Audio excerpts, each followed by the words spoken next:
नमस्कार दोस्तों, PS online education अड्डा में आप लोगों का स्वागत है। फ्रेंड्स, इस वीडियो में मैंने जीके के 55 प्रश्नों को समाहित किया हुआ है, जो कि आपकी आगामी परीक्षा जैसे लेखपाल वैकेंसी हो गई और भी जो आपके आरआरबी हो गया, एनटीपीसी हो गई, ग्रुप डी हो गया, किसी भी एग्ज़ाम के लिए ये काफ़ी महत्वपूर्ण प्रश्न होंगे। ये मैं लेखपाल वैकेंसी को देखते हुए ज़्यादातर ऐसे प्रश्नों को इसमें समाहित किया हुआ है, क्योंकि आपकी आगामी जो वैकेंसी है आपकी यूपी की, आपकी लेखपाल वैकेंसी आने वाली है। फ्रेंड्स, लॉकडाउन ख़त्म होते ही आपकी जो लेखपाल वैकेंसी है वो जल्द से जल्द उसका फॉर्म आ जाएगा। तो फ्रेंड्स, आपकी तैयारी पहले से होनी चाहिए। अगर आप तैयारी अब जब वैकेंसी आ जाती है तब करते हैं तो क्या होता है कि थोड़ा आप लेट हो जाते हैं। तो फ्रेंड्स, मैंने इसमें आपको इसमें प्रैक्टिस सेट इसमें लिया है, जो कि आपके 55 प्रश्न होंगे। फ्रेंड्स, आइए चलिए देखते हैं कि आपकी तैयारी कितनी है और आप इसमें से कितने प्रश्नों को सही कर सकते हैं। फ्रेंड्स, अगर वीडियो को पहली बार देख रहे हैं, हमारे चैनल पर पहली बार आए हैं, तो हमारे चैनल को सब्सक्राइब कर लें और बेल आइकन को प्रेस कर दें, जिससे आपको आने वाली वीडियो की नोटिफिकेशन आपको तुरंत प्राप्त हो सके। चलिए फ्रेंड्स, पहले प्रश्न को देखते हैं, जो कि हमारा प्रश्न नंबर 36 से स्टार्ट है। संविधान की प्रस्तावना में कितनी बार संशोधन हो चुका है? फ्रेंड्स, जो हमारे संविधान की जो प्रस्तावना है उसमें कह रहा है कितनी बार संशोधन हो चुका है। ए 3 बार, बी 2 बार, सी 1 बार या डी 4 बार। तो फ्रेंड्स, इसका आंसर आप लोग कमेंट करके भी बता सकते हैं। आपके पास मैं 5 सेकंड का समय दूंगा और इसका राइट आंसर हो जाएगा फ्रेंड्स हमारा ऑप्शन सी 1 बार। कितनी बार? 1 बार। ठीक है फ्रेंड्स, ऑप्शन सी इसका राइट आंसर हो जाएगा। जो संविधान की प्रस्तावना है उसमें 1 बार संशोधन हुआ था और उसमें यह जोड़ा गया था कि हमारे संविधान में पंथ निरपेक्ष और समाजवादी शब्द जोड़े गए थे। ठीक है, यही हमारा जो संविधान का जो संशोधन हुआ था पहली बार, उसमें ये शब्द जुड़े हैं। आइए अगले प्रश्न पर चलते हैं। अगला प्रश्न हमारा है फ्रेंड्स, निम्नलिखित में से उस स्थिति में कौन सी बात सही नहीं है? ठीक है, प्रश्न कह रहा है कि जो निम्नलिखित नीचे हमारा है उस स्थिति में कौन सी बात सही नहीं है। देखिए, इसमें आपका कोई एक बात सही नहीं होगा, बाकी जो 3 ऑप्शन होंगे वो सही होंगे। देखते हैं कि कौन सी वह बात है। जब अर्थव्यवस्था में ब्याज दर ऊंची हो जाती है तब क्या होता है? आइए ऑप्शन देखते हैं। ऑप्शन ए है बचत बढ़ जाती है, बी कह रहा है उधार देना कम हो जाता है, सी कह रहा है उत्पादन की लागत बढ़ जाती है या डी कह रहा है पूंजी का प्रतिफल बढ़ जाता है। तो फ्रेंड्स, इसका आंसर आप लोग कमेंट करके बताएं। फ्रेंड्स, आपके लेखपाल वैकेंसी में इसी तरह के प्रश्न आएंगे। आपके अर्थव्यवस्था से भी आएंगे, आपके हिस्ट्री से आएगा, जियोग्राफिक से आएगा, आपके हर क्षेत्र से आपकी तैयारी होनी चाहिए फ्रेंड्स। इसीलिए मैंने ऐसे प्रश्नों को लिया है जो कि आपके हर क्षेत्र से जुड़े हों। तो फ्रेंड्स, इसका आंसर आप लोग कमेंट करें। और फ्रेंड्स, प्रश्न नंबर 37 का हमारा राइट आंसर हो जाएगा ऑप्शन ए। क्या हो जाएगा? ऑप्शन ए, बचत बढ़ जाती है। ये हमारा क्या है? सही नहीं है। ठीक है, ये हमारा सही नहीं है। इसके हिसाब से हमारा ऑप्शन ए क्या हो जाएगा? राइट है। जब हमारा अर्थव्यवस्था में क्या होता है, ब्याज दर ऊंची हो जाती है, तब हमारा उधार देना कम हो जाता है, उत्पादन की लागत भी बढ़ जाती है, पूंजी का प्रतिफल भी बढ़ जाता है, लेकिन बचत नहीं बढ़ती है। ठीक है, बचत नहीं बढ़ती है। इस हिसाब से हमारा ऑप्शन ए क्या हो जाएगा? राइट आंसर हो जाएगा। आइए अगले प्रश्न पर चलते हैं। अगला प्रश्न हमारा है फ्रेंड्स, विश्व की सबसे गहरी झील कौन सी है? फ्रेंड्स बताएं, विश्व की सबसे गहरी झील कौन सी है? ए बैकाल झील, बी कैस्पियन झील या सी सुपीरियर झील या डी जॉर्ज झील। तो फ्रेंड्स, इसका आंसर आप लोग कमेंट करके बताएं। प्रश्न नंबर 38 और प्रश्न नंबर 38 का राइट आंसर हो जाएगा फ्रेंड्स हमारा ऑप्शन ए बैकाल झील। फ्रेंड्स, अगर आपको समय कम मिल रहा है तो आप वीडियो को पॉज करके कमेंट बॉक्स में आप कमेंट करके आंसर भी कमेंट करके दे सकते हैं। ठीक है फ्रेंड्स, जो हमारे विश्व की सबसे गहरी झील कौन सी है? बैकाल झील है। ठीक है फ्रेंड्स, कौन सी? बैकाल झील। आइए अगले प्रश्न चलते हैं। अगला प्रश्न हमारा है, क्षेत्रफल की दृष्टि से विश्व का सबसे छोटा देश कौन सा है? फ्रेंड्स जनसंख्या की दृष्टि से एक होता है और एक क्षेत्रफल की दृष्टि से होता है। तो बताएं क्षेत्रफल की दृष्टि से सबसे छोटा देश हमारा कौन सा होगा? मोनाको होगा, नाउरू होगा, वेटिकन सिटी होगा या लिechtenstein होगा। तो बताएं फ्रेंड्स इसका राइट आंसर क्या होगा? क्षेत्रफल की दृष्टि से सबसे छोटा देश कौन सा होगा? प्रश्न नंबर 39। और इसका राइट आंसर हो जाएगा फ्रेंड्स हमारा option C Vatican City. Vatican City जो है हमारा विश्व का सबसे छोटा देश है। ठीक है फ्रेंड्स, कौन सा? Vatican city. आइए अगले प्रश्न पे चलते हैं। अगला प्रश्न हमारा है फ्रेंड्स, भारत में दल विहीन प्रजातंत्र का समर्थन किया था। ठीक है फ्रेंड्स, जो कह रहा है फ्रेंड्स, अब प्रश्न क्या कह रहा है कि भारत में दल विहीन प्रजातंत्र का समर्थन किसने किया था? ऑप्शन आपके पास है ए जवाहरलाल नेहरू ने, बी मोरारजी देसाई ने, सी जयप्रकाश नारायण ने, डी अशोक मेहता ने। फ्रेंड्स इसका आंसर आप लोग कमेंट करके बता सकते हैं प्रश्न नंबर 40 का। और इसका राइट आंसर हो जाएगा फ्रेंड्स हमारा ऑप्शन सी जयप्रकाश नारायण ने। दल विजय प्रजातंत्र का समर्थन हमारे जयप्रकाश नारायण जी ने किया था। कौन किए थे? जयप्रकाश नारायण जी ने किए थे। यानी कि ऑप्शन हमारा सी क्या हो जाएगा? राइट आंसर हो जाएगा। आइए अगले प्रश्न पर चलते हैं। अगला प्रश्न हमारा कह रहा है, मेन कैम्प नामक पुस्तक के लेखक कौन है? मेन कैम्प क्या है? हमारी एक पुस्तक है। ठीक है, इसके लेखक हमारे जो है कौन है? तो आइए ऑप्शन देखते हैं। रूसो हैं, रोनाल्ड रीगन हैं, हिटलर हैं, चार्ल्स डिकेंस हैं। तो आप वीडियो को पॉज करके इसका आंसर कमेंट करें प्रश्न नंबर 41 का। और इसका राइट आंसर हो जाएगा फ्रेंड्स हमारा ऑप्शन सी। कौन सा? ऑप्शन सी हो जाएगा हिटलर। ठीक है, जो हमारा मेन कैम्प नामक जो पुस्तक है उसके लेखक हमारे हिटलर जी हैं। कौन है? हिटलर। ठीक है फ्रेंड्स, आप लोग कमेंट करके बताएं कि हिटलर कहाँ का रहने वाला था। ठीक है, कमेंट बॉक्स में आप लोग कमेंट करके बताएंगे जो हिटलर है कहाँ का था। अगला प्रश्न हमारा है फ्रेंड्स, उत्तरी ध्रुव पर पहुँचने वाली पहली भारतीय महिला कौन थी? उत्तरी ध्रुव पर पहुँचने वाली पहली भारतीय महिला कौन थी? ए प्रीति सेन गुप्ता, बी आरती शाह, सी अनीता सूद, डी संतोष यादव। तो फ्रेंड्स इसका आंसर आप लोग कमेंट करके बताएं प्रश्न नंबर 42 का। उत्तरी ध्रुव पर पहुंचने वाली पहली भारतीय महिला कौन थी? और इसका राइट आंसर हो जाएगा फ्रेंड्स हमारा ऑप्शन ए प्रीति सेन गुप्ता। कौन? प्रीति सेन गुप्ता। जो उत्तरी ध्रुव पर हमारे पहुंचने वाली पहली भारतीय महिला हमारी कौन थी? प्रीति सेन गुप्ता थी। ठीक है, आइए अगले प्रश्न चलते हैं। अगला प्रश्न कह रहा है, द व्हाइट टाइगर के लेखक कौन है? अमिताभ घोष, अरुंधति राय, अरविंद अडिगा, महाश्वेता देवी। ठीक है फ्रेंड्स, इसका आंसर आप लोग कमेंट करके बताएं प्रश्न नंबर 43 का। और इसका राइट आंसर हो जाएगा ऑप्शन सी अरविंद अडिगा। ठीक है, कौन है? Arvind Adiga. The White Tiger के लेखक हमारे अरविंद अडिगा जी हैं। कौन है? अरविंद अडिगा जी हैं। आइए अगले प्रश्न पर चलते हैं। अगला प्रश्न हमारा है, प्रार्थना समाज का गठन किसने किया था? प्रार्थना समाज का गठन किसने किया था? ठीक है, आइए ऑप्शन देखते हैं। राजा राम मोहन राय ने, दयानंद सरस्वती ने, आत्माराम पांडुरंग ने या स्वामी विवेकानंद जी ने। ठीक है, जो हमारे प्रार्थना समाज का ये क्या थे? एक संस्था थी इसका। ठीक है, इसका गठन किसने किया था? यही आपको कमेंट करके बताना है फ्रेंड्स प्रश्न नंबर 44।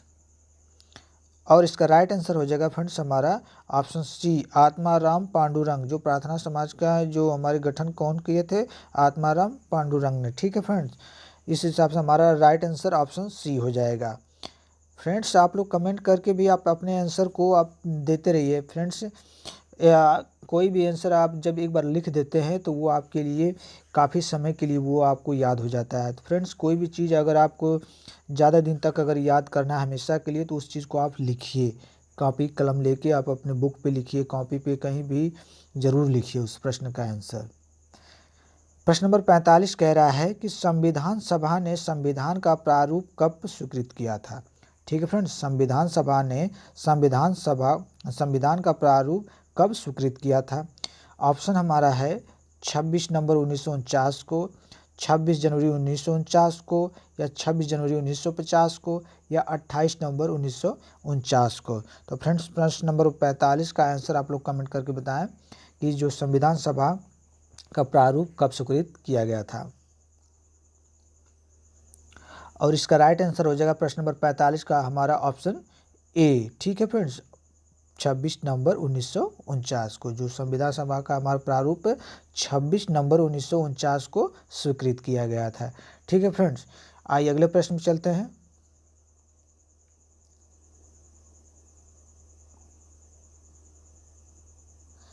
अगला प्रश्न हमारा है फ्रेंड्स, राजनीति के निर्देशक सिद्धांतों को निम्नलिखित में से किसमें से अपनाया गया था। जो राजनीति के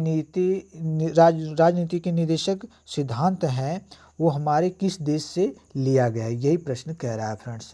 आइए देखते हैं ऑप्शन क्या क्या है। ऑप्शन हमारा है ब्रिटिश संविधान, बी है हमारा स्विस संविधान, सी कह रहा है यूएस संविधान, या डी आयरिश संविधान। तो फ्रेंड्स इसका आंसर आप लोग कमेंट करके बताएं फ्रेंड्स प्रश्न नंबर 46 का। और प्रश्न नंबर 46 का हमारा राइट आंसर क्या हो जाएगा फ्रेंड्स। देखिए इसमें जो हमारा ये आप देख रहे हैं ये डी ऑप्शन, ये हमारा आयरिश, ये यहाँ पे हो जाएगा हमारा आयरलैंड। ठीक है, क्या हो जाएगा आयरलैंड। ठीक है, आयरलैंड,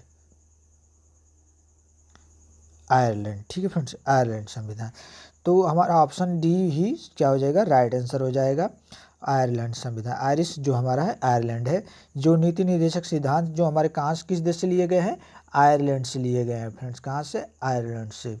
आइए अगले प्रश्न पे चलते हैं। अगला प्रश्न क्या कह रहा है, टेलीस्कोप का आविष्कार किसने किया था। जो हमारा टेलीस्कोप था इसका आविष्कार किसने किया था। ए हमारा मैडम क्यूरी ने, बी गैलीलियो ने, सी मार्कोनी ने, या डी WK रोएंटजन ने। तो फ्रेंड्स बताएं टेलीस्कोप का आविष्कार किसने किया था। और इसका राइट आंसर हो जाएगा फ्रेंड्स हमारा ऑप्शन बी गैलीलियो ने। जो टेलीस्कोप था इसका आविष्कार हमारे गैलीलियो जी ने किया था। ठीक है, कौन, गैलीलियो जी ने किया था। आइए अगले प्रश्न पर चलते हैं। अगला प्रश्न है हमारा, मानचित्र बनाने के विज्ञान को कहते हैं। मानचित्र बनाने के विज्ञान को क्या कहा जाता है। ए कार्टोग्राफी, बी जियोग्राफी, सी कार्पोलॉजी, या डी जियोलॉजी। तो इसका आंसर आप लोग कमेंट करके बताएं प्रश्न नंबर 48।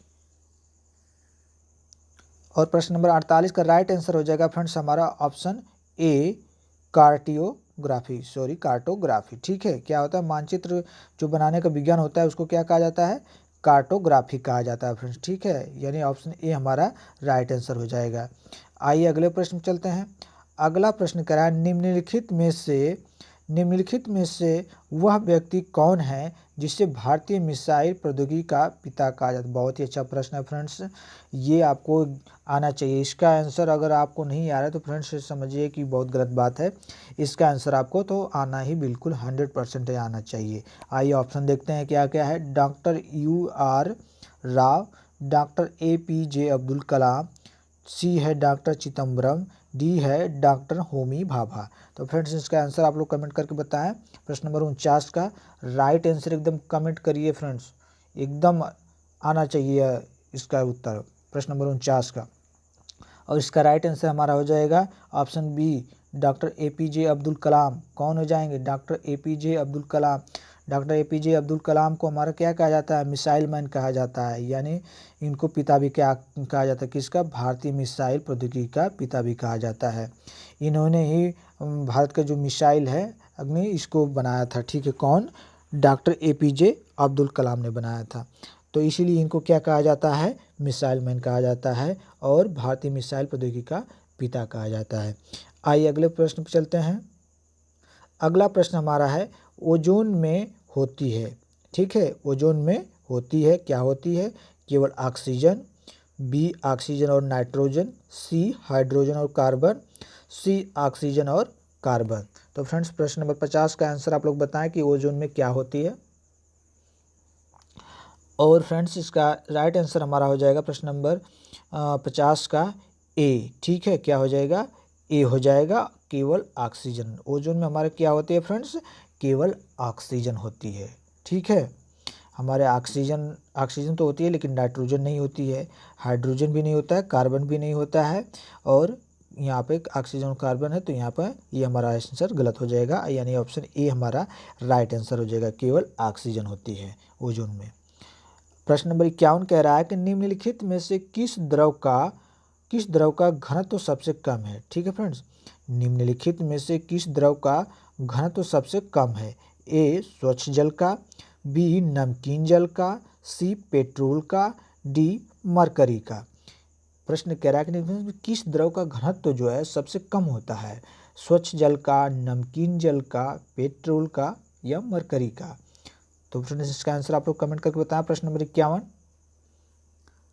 और प्रश्न नंबर 51 का राइट आंसर हो जाएगा बी नमकीन जल। ठीक है, कौन, नमकीन जल जो है इसमें क्या होता है कि द्रव का घनत्व सबसे कम होता है। ठीक है फ्रेंड्स, ऑप्शन बी इसका राइट आंसर हो जाएगा, नमकीन जल। आइए अगले प्रश्न में चलते हैं।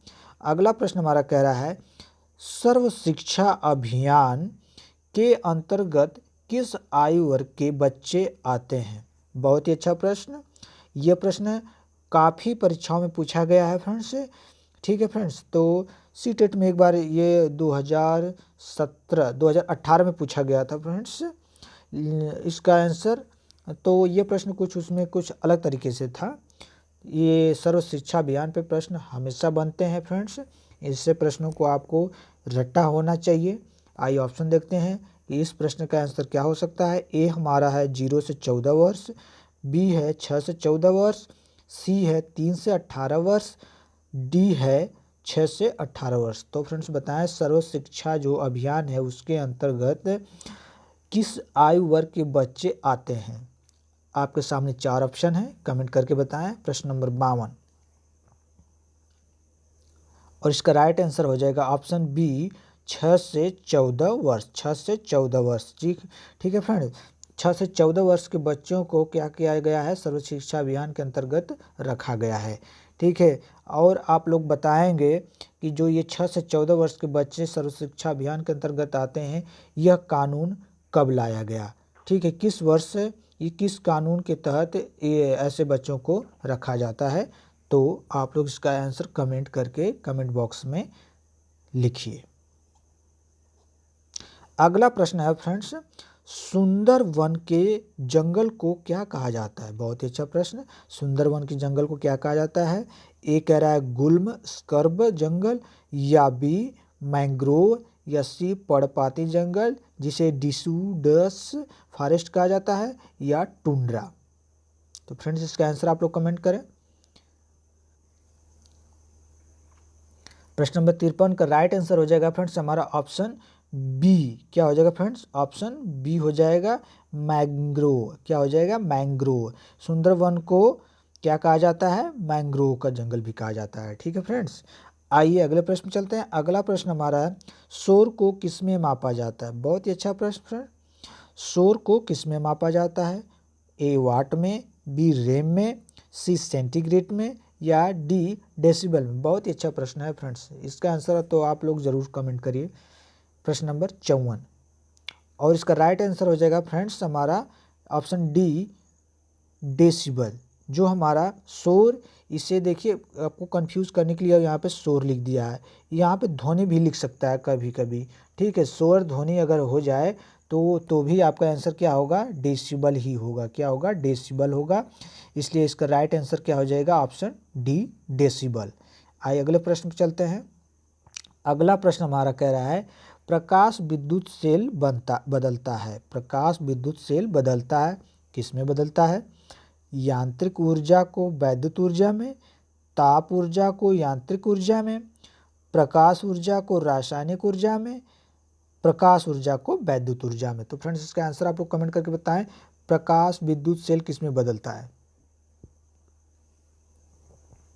प्रश्न नंबर 55। प्रश्न नंबर 55 का राइट आंसर हो जाएगा फ्रेंड्स हमारा ऑप्शन सी प्रकाश ऊर्जा को रासायनिक ऊर्जा में। किसमें, प्रकाश ऊर्जा को रासायनिक ऊर्जा में। जो प्रकाश विद्युत सेल जो है वह प्रकाश ऊर्जा को रासायनिक ऊर्जा में बदलता है। आइए अगले प्रश्न पे चलते हैं। अगला प्रश्न कह रहा है मनुष्य के नेत्रों में स्वस्थ संचालन के लिए कौन सा विटामिन आवश्यक है। प्रश्न कह रहा है कि मनुष्य के नेत्रों के स्वस्थ संचालन के लिए कौन सा विटामिन आवश्यक है। देखिए बस प्रश्न में है कुछ नहीं, इसमें घुमा दिया केवल कि मनुष्य के नेत्रों को स्वस्थ संचालन के लिए। आइए ऑप्शन देखते हैं, विटामिन ए, विटामिन बी या विटामिन सी या विटामिन डी। तो फ्रेंड्स इस प्रश्न को मैं और हल्का कर दे रहा हूँ। प्रश्न ये कह रहा है कि ये आपके नेत्रों यानी आंखों की रोशनी के लिए सबसे अच्छी विटामिन कौन सी है।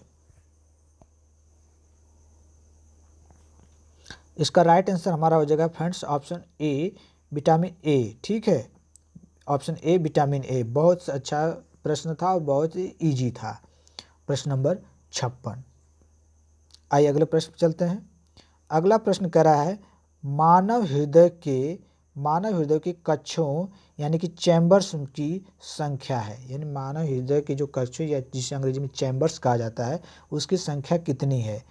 ए 4, बी 2, सी 3 या डी 5। तो आंसर आप लोग बताएं, मानव हृदय के कक्षों की संख्या कितनी है। इसका राइट आंसर हो जाएगा फ्रेंड्स ऑप्शन ए 4। ठीक है, कौन सा, ऑप्शन ए 4। ठीक है, ऑप्शन ए इसका राइट आंसर हो जाएगा। अगला प्रश्न हमारा है सार्वग्राही कौन से रुधिर ग्रह सॉरी फ्रेंड्स, प्रश्न को एक बार फिर से देखते हैं। सार्वग्राही कौन से रुधिर वर्ग का होता है। ठीक है, यानी कह रहा है प्रश्न सार्वग्राही जो रुधिर वर्ग है वो कौन सा होता है। ऑप्शन ए है ए बी, बी है ओ, सी है बी या डी ए। तो आंसर बताएं सार्वग्राही रुधिर वर्ग कौन सा होता है। बहुत ही अच्छा प्रश्न, जीव विज्ञान का प्रश्न नंबर 58 और इसका राइट आंसर हो जाएगा ए। ठीक है, ए यानी कि ए बी। कौन, ए बी। ठीक है, ए इसका राइट आंसर। सर्वग्राही रुधिर वर्ग किसे कहा जाता है, ए बी। फ्रेंड्स आप लोग बताएंगे कि सर्वदाता रुधिर वर्ग कौन सा होता है। सर्वदाता रुधिर वर्ग कौन सा होता है, इन्हीं 3 ऑप्शनों में से है फ्रेंड्स। ठीक है, इसमें से इन्हीं 3 ऑप्शनों में से है। इसका आंसर आप लोग कमेंट करके बताएंगे, ये आपको आना भी चाहिए वैसे इस तरह के प्रश्न। फ्रेंड्स देखिए मैं बहुत ही अच्छे प्रश्नों को आपके लिए मैं लाया हूँ फ्रेंड्स, और फिर भी अगर कोई त्रुटि हो रही है फ्रेंड्स तो इसके लिए मैं क्षमा भी चाहूँगा, और अगर कोई सुझाव हो तो कमेंट में ज़रूर आप लोग लिखिएगा। ठीक है फ्रेंड्स, आइए अगले प्रश्न पर चलते हैं। अगला प्रश्न हमारा है खालसा पंथ की नींव किस सिख गुरु ने डाली थी। जो खालसा पंथ थे उसकी नींव किस सिख गुरु ने डाली थी। ए गुरु गोविंद सिंह ने, बी गुरु अर्जुन सिंह ने, सी गुरु हरगोविंद जी ने या गुरु तेग बहादुर जी ने। जो खालसा पंथ थे उसकी नींव किसने रखी थी, ये आपको बताना है, तो कमेंट करें आप लोग। प्रश्न नंबर 59 और इसका राइट आंसर हो जाएगा हमारा ऑप्शन ए गुरु गोविंद सिंह जी ने। ठीक है, कौन, हमारे खालसा पंथ की नींव किसने रखी थी, गुरु गोविंद सिंह जी ने रखी थी। ठीक है फ्रेंड्स, आइए अगले प्रश्न पे चलते हैं। अगला प्रश्न है स्वराज मेरा जन्म सिद्ध अधिकार है। स्वराज मेरा जन्म सिद्ध अधिकार है, यह नारा किसने दिया। ठीक है, ऑप्शन ए कह रहा है कि सुभाष चंद्र बोस जी ने दिया था, या बाल गंगाधर तिलक ने दिया था, या लाल बहादुर शास्त्री जी ने दिया था, या जवाहरलाल नेहरू जी ने दिया था। तो बताएं स्वराज मेरा जन्म सिद्ध अधिकार ये नारा किसने दिया था। ऑप्शन आपके पास 4 हैं। प्रश्न नंबर 60 और इसका राइट आंसर हो जाएगा फ्रेंड्स हमारा ऑप्शन बी बाल गंगाधर तिलक। ठीक है, बाल गंगाधर तिलक जी ने क्या कहा था, स्वराज मेरा जन्म सिद्ध अधिकार है। ये क्यों कहा था, अंग्रेजों से कहा था। ठीक है, आप लोग बताएंगे कि जो हमारे सुभाष चंद्र बोस जी ने कौन सा नारा दिया था। जो सुभाष चंद्र बोस जी थे ये कौन से नारा हमारे इन्होंने कौन सा नारा दिया था, इसका कमेंट करके आप लोग कमेंट बॉक्स में आंसर करें। अगला प्रश्न है फ्रेंड्स भारत में कृषि के जीडीपी का कितना प्रतिशत भाग कृषि शोध पर व्यय किया जाता है। फ्रेंड्स, प्रश्न ये कह रहा है कि भारत में कृषि क्षेत्र के जीडीपी का कितना प्रतिशत भाग कृषि शोध पर व्यय किया जाता है। ठीक है फ्रेंड्स, ये आपका अर्थव्यवस्था से संबंधित है प्रश्न। देखिए प्रश्न जो ऑप्शन है हमारे 4 हैं, तो चारों ऑप्शनों को देख लेते हैं कौन कौन सा है। ऑप्शन में क्या क्या है। ऑप्शन ए में 0.3%, बी है 0.5%, सी है 2%, डी है 4%। यानी कि 0.3%, 0.5%, 2% और 4%। तो बताएं जो भारत में कृषि क्षेत्र का जीडीपी कितना प्रतिशत भाग कृषि पर शोध पर व्यय करता है। प्रश्न नंबर 61 और इसका राइट आंसर हो जाएगा हमारा ऑप्शन ए। ठीक है, 0.3%। ठीक है, कितना 0.3%। जो भारत में जो हमारे कृषि क्षेत्र का जो जीडीपी जो है ये कृषि क्षेत्र में इसका 3% शोध पे व्यय होता है। कितना 3%। आइए अगले प्रश्न पर चलते हैं। अगला प्रश्न कह रहा है जनसंख्या में निरंतर वृद्धि के परिणाम स्वरूप भारत में जोतों का औसत आकार घटकर रह गया है। प्रश्न एक बार फिर से देख लीजिए। जनसंख्या में निरंतर वृद्धि के परिणाम स्वरूप भारत में जोतों का औसत आकार घटकर रह गया है। ऑप्शन आपके पास 4 है। 1.55 हेक्टेयर, बी है 1.84 हेक्टेयर, सी है 2.30 हेक्टेयर, डी है 1.69 हेक्टेयर। तो इसका आंसर आप लोग कमेंट करके बताएं।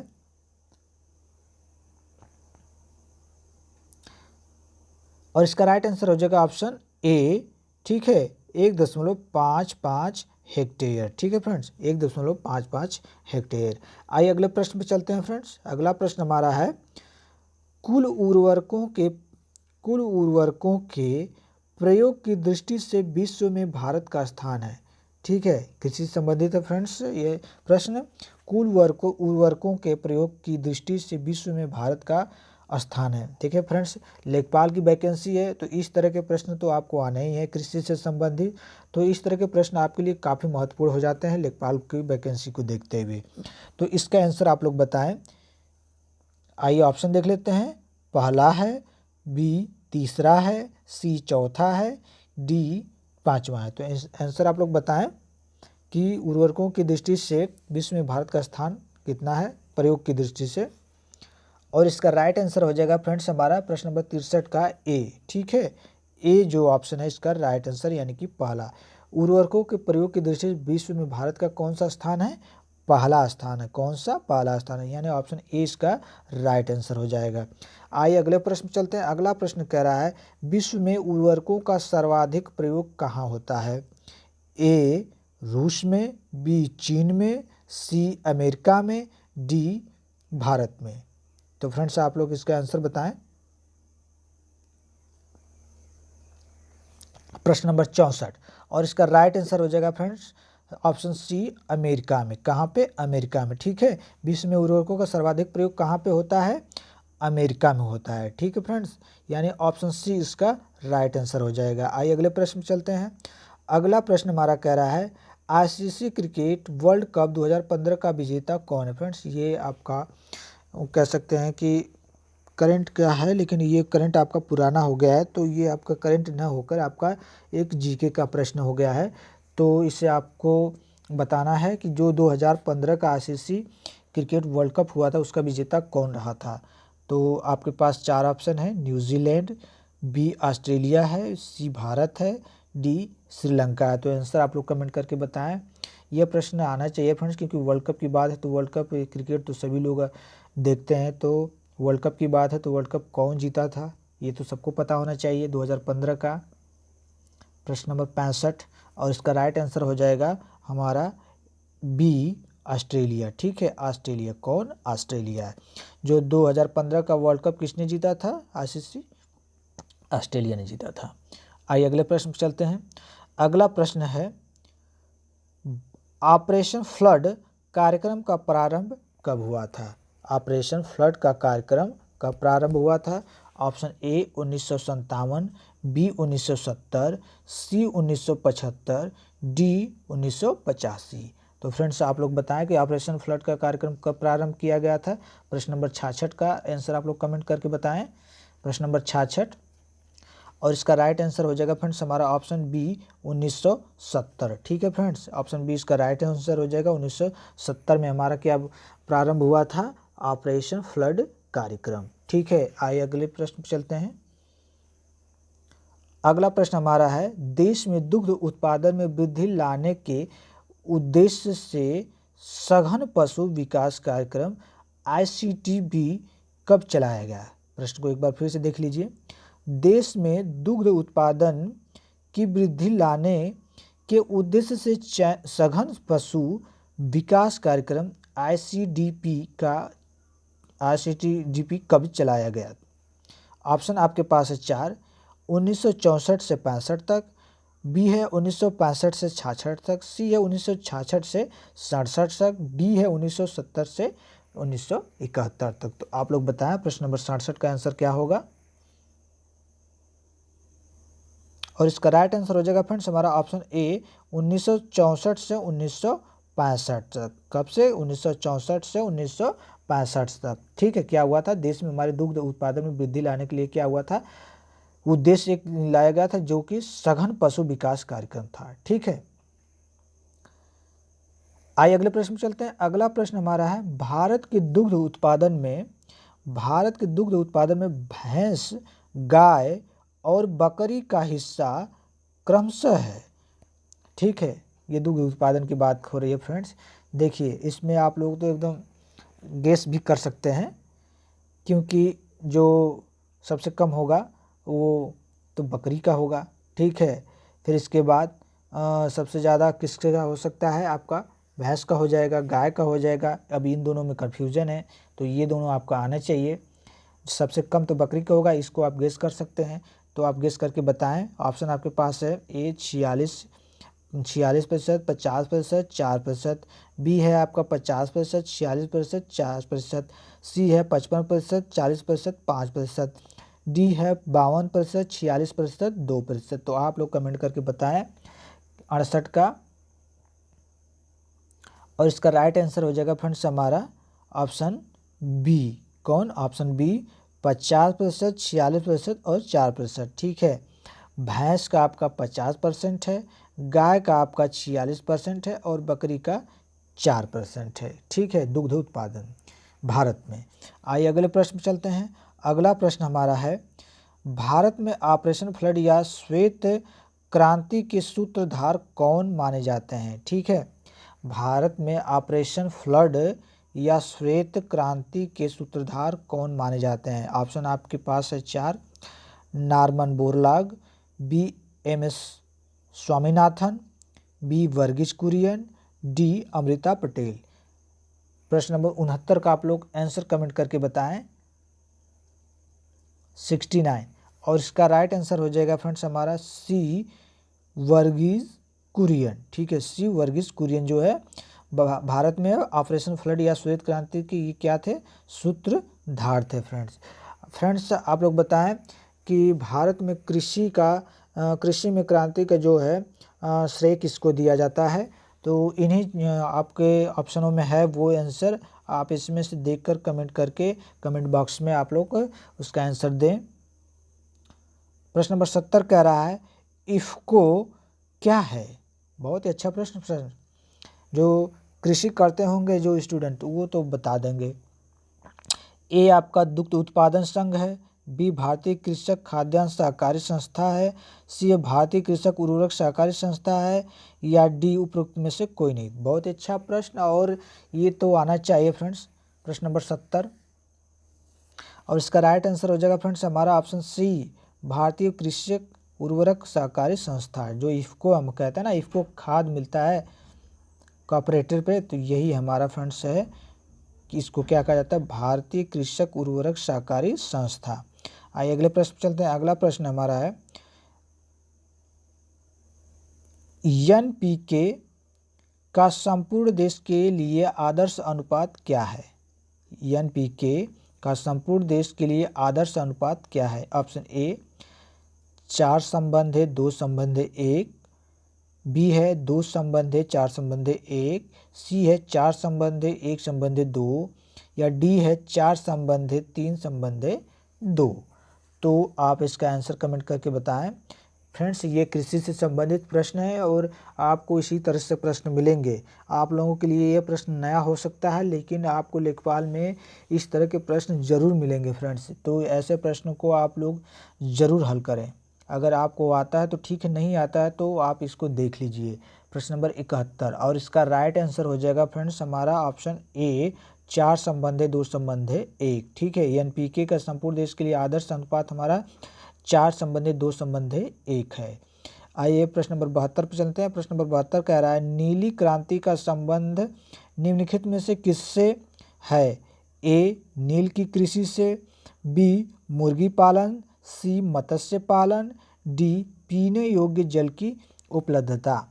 तो फ्रेंड्स, आप लोग बताएं नीली क्रांति का संबंध इन 4 ऑप्शनों में से किससे है? बहुत ही अच्छा प्रश्न है, नीली क्रांति। प्रश्न नंबर 72 और इसका राइट आंसर हो जाएगा हमारा फ्रेंड्स ऑप्शन सी, मत्स्य पालन। ठीक है जी, यानी मछली पालन जिसे कहा जाता है। नीली क्रांति का संबंध मत्स्य पालन यानी मछली पालन से संबंधित है। आइए अगले प्रश्न पर चलते हैं। अगला प्रश्न है मत्स्य उत्पादन में भारत का विश्व में कौन सा स्थान है? मछली उत्पादन में, मत्स्य मतलब मछली उत्पादन भारत का विश्व में कौन सा स्थान है? ए पहला, बी दूसरा, सी चौथा, डी पाँचवा। तो इसका आंसर आप लोग कमेंट करके बताएं। प्रश्न नंबर 73 और 73 का राइट आंसर हो जाएगा फ्रेंड्स हमारा सी, चौथा। ठीक है, मछली उत्पादन में भारत का विश्व में कौन सा स्थान है? चौथा स्थान है। आइए अगले प्रश्न पर चलते हैं। अगला प्रश्न कह रहा है फ्रेंड्स हमारा एशियाई मत्स्य उत्पादक देशों में भारत का स्थान है। जो एशियाई जो देश हैं उनमें जो मछली उत्पादन में भारत का कौन सा स्थान है? ए पहला, बी दूसरा, सी तीसरा, डी चौथा। तो बताएं, विश्व में तो चौथा स्थान था, लेकिन एशियाई देशों में कौन सा स्थान भारत का है मत्स्य उत्पादन में? तो इसका राइट आंसर हो जाएगा प्रश्न नंबर 74 का हमारा ऑप्शन बी। कौन सा? ऑप्शन बी दूसरा। ठीक है, ऑप्शन बी दूसरा। एशियाई देशों में भारत का दूसरा स्थान है मछली उत्पादन में। आइए अगले प्रश्न में चलते हैं।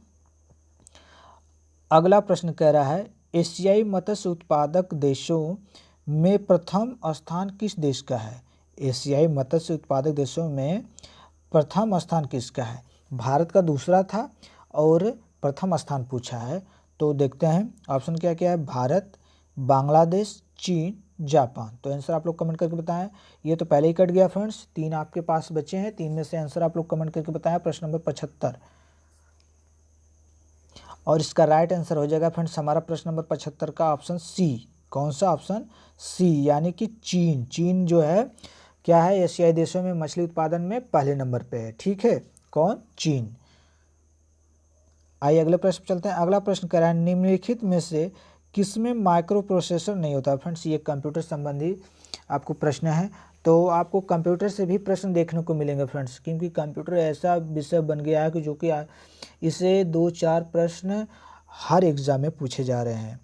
तो कंप्यूटर से भी प्रश्न आएंगे लेखपाल की वैकेंसी में। आपको कंप्यूटर के प्रश्नों को भी देखना ज़रूरी है, इसलिए मैंने इसमें कंप्यूटर के प्रश्नों को भी लिया है। तो आइए आप देख लेते हैं कि निम्नलिखित में से किसमें माइक्रो प्रोसेसर नहीं होता है। ए रोबोट में, बी माइक्रोवेव ओवन में, या वॉशिंग मशीन में, या डी बॉल पेन में। तो कह रहा है micro processor. Friends, micro processor क्या होता है? ये आपका एक छोटा सा प्रोसेसर यानी होता है, क्या होता है? संचालित करता है, ये कार्य करता है, चलाता है। आपका कोई भी सिस्टम हो उसको ये चलाने का कार्य करता है। ठीक है, आप कुछ भी उसको निर्देश देंगे यही उसको चलाता है, कार्य करता है। तो आप बताइए कि ये किस में नहीं होता है पूछा है। तो आपका रोबोट में भी होता है फ्रेंड्स, माइक्रोवेव ओवन में भी होता है, वॉशिंग मशीन में भी, क्योंकि वॉशिंग मशीन को भी चलाने के लिए आपको उसमें माइक्रो प्रोसेसर की आवश्यकता होती है। लेकिन आप बताइए कि किस में नहीं हो सकती है। प्रश्न नंबर 76 का राइट आंसर हो जाएगा हमारा डी। कौन सा हो जाएगा? डी हो जाएगा फ्रेंड्स। ठीक है, बॉल पेन के लिए उसमें हमको कोई प्रोसेसर की आवश्यकता नहीं होती है। ठीक है फ्रेंड्स, उसमें निप लगी होती है, उसके कारण ये हमारा पेन चलती है। आइए अगला प्रश्न देखते हैं। अगला प्रश्न हमारा है ऑपरेटिंग सिस्टम का प्राथमिक उद्देश्य होता है। ठीक है, ऑपरेटिंग सिस्टम का प्राथमिक उद्देश्य क्या होता है? कंप्यूटर हार्डवेयर के उपयोग को सबसे अधिक कुशल बनाना, लोगों को कंप्यूटर के प्रयोग हेतु अनुमति देना, सिस्टम प्रोग्राम को रोजगारोन्मुख करना, कंप्यूटर का प्रयोग आसान करना। तो फ्रेंड्स बताएं ऑपरेटिंग सिस्टम का प्राथमिक उद्देश्य क्या होता है? आपके पास 4 ऑप्शन है, कंप्यूटर के ये प्रश्न है, आप इसका आंसर कमेंट करके बताएं। प्रश्न नंबर 77 और इसका राइट आंसर हो जाएगा हमारा ऑप्शन ए, कंप्यूटर हार्डवेयर के उपयोग को सबसे अधिक कुशल बनाना। ये क्या होता है? ऑपरेटिंग सिस्टम का प्राथमिक उद्देश्य होता है। ठीक है फ्रेंड्स, आइए अगले प्रश्न पर चलते हैं। अगला प्रश्न हमारा है, निम्नलिखित में से कौन सा एक सीरियल प्रिंटर है? A daisy wheel printer, B chain printer, C drum printer, D line printer. तो फ्रेंड्स इसका आंसर आप लोग कमेंट करके बताएं। फ्रेंड्स मैंने कंप्यूटर का अलग से वीडियो मैंने बनाया है, जो कि आपके ट्रिपल सी और जो बीटीसी में जो कंप्यूटर सिलेबस है उसके अकॉर्डिंग मैं उसमें वीडियो मैंने बनाकर दिया है। आपको अगर कंप्यूटर का कोर्स उसमें चाहिए तो आप ट्रिपल सी के अकॉर्डिंग उसमें आप वीडियो के माध्यम से जानकारी ले सकते हैं। तो फिलहाल इस प्रश्न का आंसर आप लोग दें, प्रश्न नंबर 78 78 और इसका राइट आंसर हो जाएगा option A, daisy wheel printer. ठीक है, डेजी व्हील प्रिंटर, इसमें क्या होता है? सीरियल प्रिंटर है, इसको कहा जाता है। ठीक है, आइए अगले प्रश्न में चलते हैं। डॉट मैट्रिक्स एक प्रकार है, क्या है? टेप का, प्रिंटर का, डिस्क का, बस का। तो फ्रेंड्स बताएं डॉट मैट्रिक्स क्या होता है? क्या होता है वो? टेप होता है, प्रिंटर होता है, डिस्क होता है या बस होता है? तो फ्रेंड्स इसका राइट आंसर आपका हो जाएगा ऑप्शन बी। ठीक है, ऑप्शन बी हो जाएगा इसका राइट आंसर, यानी प्रिंटर। जो डॉट मैट्रिक्स क्या होता है? ये एक प्रकार का प्रिंटर होता है। ठीक है फ्रेंड्स, आइए अगले प्रश्न चलते हैं। अगला प्रश्न हमारा है, कंप्यूटर में प्रयुक्त स्क्रीन को कहा जाता है। ठीक है, कंप्यूटर में प्रयुक्त स्क्रीन को क्या कहा जाता है? दर्शक कहा जाता है, टीवी कहा जाता है, मॉनिटर कहा जाता है या वीडियो आउटपुट कहा जाता है? प्रश्न नंबर 80, बहुत ही इजी प्रश्न है फ्रेंड्स। क्या कहा जाता है? मॉनिटर कहा जाता है। ठीक है, क्या कहा जाता है? मॉनिटर कहा जाता है। कंप्यूटर में जो स्क्रीन होती है उसको क्या कहा जाता है? मॉनिटर कहा जाता है। आइए अगले प्रश्न पर चलते हैं। अगला प्रश्न हमारा है, निम्नलिखित में से कौन मुख्य रूप से इंटेल कॉरपोरेशन के जनक के रूप में जाने जाते हैं? ऑप्शन ए है बिल गेट्स, बी है जेरी यांग, सी है गॉर्डन ई मूर, डी है आपका सर्जेई ब्रिन। तो आप लोग इसका आंसर आप लोग कमेंट करके बताएं। मुख्य रूप से इंटेल कॉरपोरेशन के जनक किसे जाना जाता है? प्रश्न नंबर 81 और इसका राइट आंसर हो जाएगा ऑप्शन सी, गॉर्डन ई मूर को क्या माना जाता है? मुख्य रूप से इंटेल कॉरपोरेशन के जनक के रूप में जाने जाते हैं। कौन? गॉर्डन ई मूर, यानी ऑप्शन हमारा सी इसका राइट आंसर हो जाएगा। आइए अगले प्रश्न चलते हैं। अगला प्रश्न कह रहा है, निम्नलिखित में से कौन सी प्रोग्रामिंग भाषा नहीं है? ठीक है, प्रोग्रामिंग भाषा नहीं है। ए पास्कल, बी फोर्ट्रान, सी बेसिक, डी गेट्स। तो बताएं आप लोग प्रश्न नंबर 82 में कौन सी प्रोग्रामिंग भाषा नहीं है? ए पास्कल, बी फोर्ट्रान, सी बेसिक, डी गेट्स। प्रश्न नंबर 82, तो इसका राइट आंसर हो जाएगा हमारा डी गेट्स। ये हमारे क्या है? प्रोग्रामिंग भाषा नहीं है। बाकी पास्कल हमारे क्या है? प्रोग्रामिंग भाषा है। फोर्ट्रान भी क्या है? प्रोग्रामिंग भाषा है। बेसिक भी क्या है? एक प्रोग्रामिंग भाषा है। लेकिन पास्कल क्या है? हमारी प्रोग्रामिंग भाषा नहीं है, यानी ऑप्शन डी हमारा राइट आंसर हो जाएगा। अगला प्रश्न हमारा है, निम्नलिखित में से असेंबली भाषा में लिखे हुए प्रोग्राम को मशीनी भाषा में अनुदित करता है? कौन करता है? इंटरप्रेटर, कंपाइलर, असेंबली या प्रोसेसर? तो इसका आंसर आप लोग बताएं कमेंट करके। प्रश्न नंबर 83 और इसका राइट आंसर हो जाएगा ऑप्शन सी, असेंबली। ठीक है, ऑप्शन सी असेंबली। ये क्या करता है? असेंबली भाषा में जो लिखे हुए प्रोग्राम होते हैं उसको क्या करता है? मशीनी भाषा में बदल देता है। ठीक है, कौन? असेंबली।